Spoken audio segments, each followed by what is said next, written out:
The first Christmas ever was externally and physically miserable, but it was also the most joyful. Pag minasdan natin ang Sagradang Pamilya in the cave at Bethlehem, it was miserable, but the most joyful. What is the essence of the Christmas and Advent season? How do we prepare for it? What is the essence of the spirit of this season?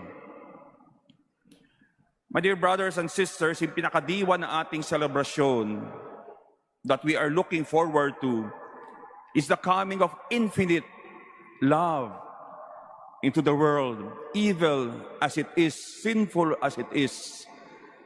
Infinite love has come. It is symbolized by the innocence of a Christ child.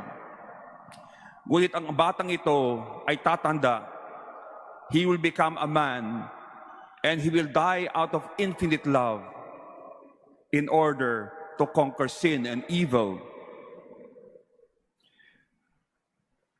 Christ will defeat everything using only one weapon. Ang kanyang sandata ay pag-ibig. Not any kind of love, my dear brothers and sisters. We are talking about divine love, the love of God. My dear brothers and sisters, it is a love that transforms anything and everything that it touches because it moves with the power of God Himself. That is why kapag wala ang pinakadiwang ng ating selebrasyon, which is infinite love, no decoration, no beautiful Christmas trees, or even many, many gifts will bring true joy and real hope in our hearts.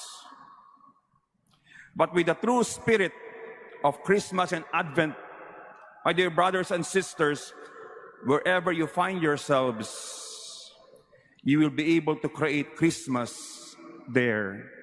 Sa inyong mga tahanan, sa inyong mga komunidad, sa inyong trabaho, you will be able to bring the Christmas joy and hope to those situations, places, persons. But the Advent spirituality, the spirituality of Advent, is the poor baby in the manger who will become the poor man nailed on the cross. That is the Advent spirituality. It is not looking at what is beautiful, memorable, exciting. Advent spirituality is bringing the Christmas spirit in people, places, and events that need it the most. The love of God that transforms everything. The power of God's love that is infinite. As Christians, we can bring that. As Christians, we bring that and we should bring that.